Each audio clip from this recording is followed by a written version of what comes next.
Hello ladies and gentlemen, Gabesy here. This is the DPS guide for Normal and Heroic Blast Furnace. This fight is very difficult. There's a lot going on, a lot of phases. It's a long fight in general.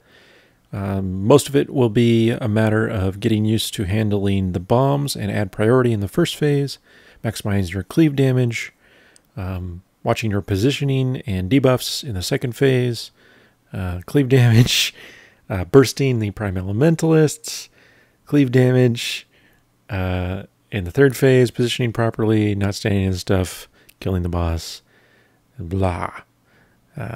But best thing to do is just go through the phases one by one. We'll talk about the main things DPS have to watch for. So let's get started. So the first thing to talk about in the fight overall is the first phase Bellows operators, which is the large Ogron, and how that affects heat and overall damage taken to the raid. So without going into too much detail, the basic idea is that as the Bellows operators are alive, every 5 seconds they will increase the heat of the heart of the mountain. This heat translates into more damage taken from the blast ability for the entire raid. This means that as DPS, your general goal in the first phase is to focus the Bellows operators. You can cleave off of them, but these targets should always be your primary target while they're active, because the faster they die, the easier the rest of the fight will be for the entire raid group. So to end the first phase, the overall goal is to utilize the bombs from the engineer mobs to destroy the regulators on either side of the furnace. The engineers have two ways to drop bombs. The first primary way is when they die, they will drop a sack of bombs at their location, which can be clicked on by 3 players. Those players will have a bomb applied to them. You can see the icon there in my screen. And this has a maximum duration of 10 seconds. This 10-second duration starts counting down the moment the engineer dies and the sack drops. So if you wait 5 seconds to click on it, it's still only going to be 5 seconds remaining when you actually get the buff. The other way that engineers can give bombs is they can cast a bomb spell on random range players. So generally speaking, the assignments will be for melee DPS on either side to be assigned to picking up the bombs as they're dropped by the engineer's death. So there's 3 of them in total on each side, so generally 3 melee DPS, or maybe a couple melee DPS and a healer, like I'm doing here, something like that. So those 3 people will want to take turns quickly running in next to the regulator, hitting their extra action button to explode, and running out. If you all run in simultaneously and explode on one another, you might kill somebody. So try to have a rough order that you and your DPS partners will go in at. For ranged DPS, you will often be targeted by a bomb. This can also hit melee, but ranged are more likely to get hit by it seems. This will basically be a 10-second duration debuff, just like if you clicked on a bomb sack and you run over to the nearby regulator, detonate it, do the damage. It requires 12 bombs to kill a regulator, so generally you want to be ready to get them all as efficiently as possible, using as many as you can from each engineer. The other main thing to watch for is the engineers can repair. So usually you want to have one person on each side assigned to watching the engineers and their repair cast. You'll know that they're going to try to repair when they run over to the regulator, get into melee range of it, and then a short time after that they will actually try to cast the spell. If you don't allow them to repair much, then you keep the number of bombs required to 12. But if they repair too much, you might have to use 13 or 14 bombs. Generally speaking, for the first phase, the DPS priority should be Bellows operators first and foremost, engineers second, security guards third, Foreman Feldspar last, essentially. Obviously, the side with Foreman Feldspar will generally have a little bit more DPS, or at least healing on that side, so you don't really have to account for his presence until the phase is about to end. Now, throughout the first phase and into the second, until Foreman Feldspar is dead, ranged DPS players in particular need to watch for an application of the Rupture debuff on themselves. Rupture is critically important, and it essentially lasts for 5 seconds. After it expires, it will drop a pool of fire at your location. So you can see the pools on the top of the screen there. These don't last indefinitely, but they last long enough that you want to be careful where you place them. So ideally, you want to put them along the outside edges of the wall, or of the room, so along the walls there. If you place them in locations that the raid will utilize in the next phase, such as on the edges of the inner circle, that's going to be a problem because melee won't be able to stand there and kill Primal Elementalists and all that good stuff. So try to run out when you get Rupture.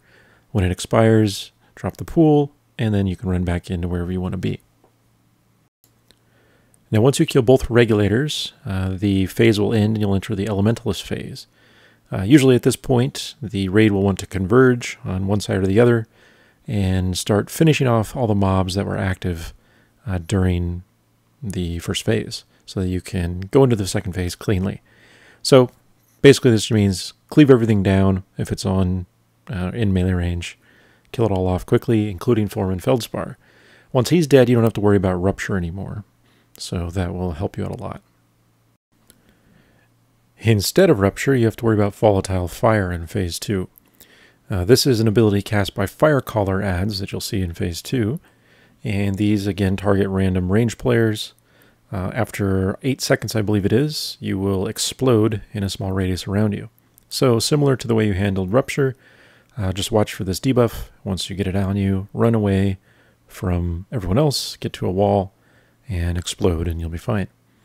That's pretty much it for Volatile Fire, but just make sure you don't run in or you're not inside with the melee stack trying to get an Elementalist when this is about to explode.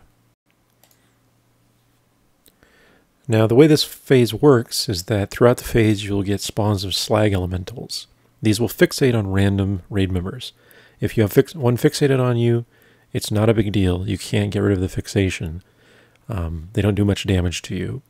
But the goal is to move a Slag Elemental that's fixated on someone into melee range right next to a Prime Elementalist that you are ready to kill. The DPS then should kill that Slag Elemental, and once it dies, after a couple seconds, it will explode, which will break the shield that is active on the Prime Elementalist. At this point, all DPS should focus and burn that Prime Elementalist as fast as possible. The shield will only be down for 30 seconds, but ideally you want to kill the Elementalist in that 30-second window. If the window passes, it will shield again, and you have to do another Slag Elemental round. Repeat the process. It's not the end of the world if you don't kill them all within that one round, but it will speed up the phase considerably if you're able to do it.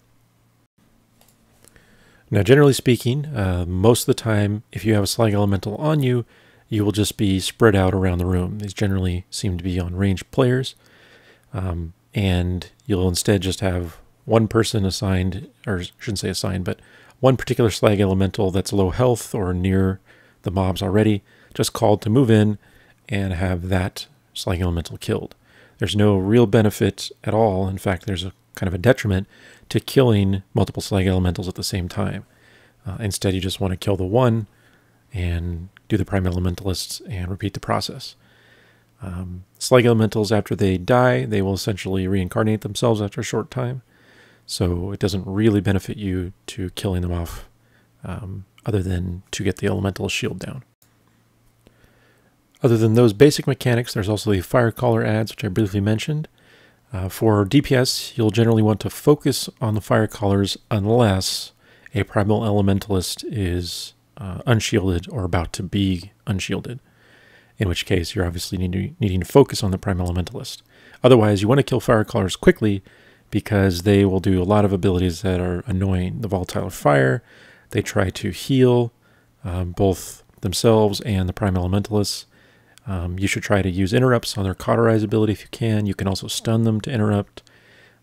If you notice a Prime Elementalist you're attacking has a Earth Shield on it, you have 8 seconds to purge it or it will heal. So if you have a Purge or Offensive Dispel, make sure you use that for that ability. Otherwise, like I said, kill the Firecallers unless you are killing a Prime Elementalist at the time. For the security guards, on the other hand, you can completely ignore them in this phase unless you're reaching the end and your raid, calls out to kill them intentionally. But most of the time, they will just be tanked off to the side and ignored until the phase is over. Once the final Prime Elementalist is killed, the Heart of the Mountain phase begins. The heart will become active, and the entire raid should move into one of the cubbies on either side of the room, wherever you're nearest to. You want to generally stack up in melee range, even if you're a ranged DPS, for this phase. The general goal here is to utilize the space given to you in the room as much as possible. Throughout this phase, the boss will drop pools of melt underneath random raid members, and these pools will expand in size over time. They do very heavy damage, so watch yourself, do not stand in one. The graphic is a little, iffy on it, so it'll often look like you're not in it, but you really are. So just watch your debuffs or damage. But that said, the basic idea is to stay stacked, start in a cubby like this, and then as pools spawn under players, start moving as a group around the outside of the room. And by the time you get to the opposite side, you should have the boss dead. This phase isn't really that difficult, to be quite honest. You'll probably want to finish off any active security guards or Firecallers going into the phase, and then after that you focus on the boss. Once again, ignore the Slag Elementals completely. If you have one on you, just let it shoot you. It's not a lot of damage, and there's nothing you can really do about it anyway. If you have the ability to save your cooldowns, you'll probably want to use them around 20% health or so. The boss will actually do less and less damage over time as the phase extends. But once he hits 15% health, he will gain full energy, full heat rather, and he will use blast as frequently as he can. So that's kind of the burn phase. But to be quite honest, 15% health is still not very much health, and he will die very quickly at that point. So your raid may or may not elect to Bloodlust at this last phase. We found it was better in the first phase, but, who knows what you guys will do. So that is it, really. It's, like I said, a complicated fight. There's a lot going on, but it's mostly just getting used to what's happening in each particular phase and, practicing that and then moving on to the next one and so on. As always, good luck. Thanks for watching, and I will see you next time. For some reason I expect the heart of the mountain to contain a lot more gold, or dragons perhaps. That'd be cool too.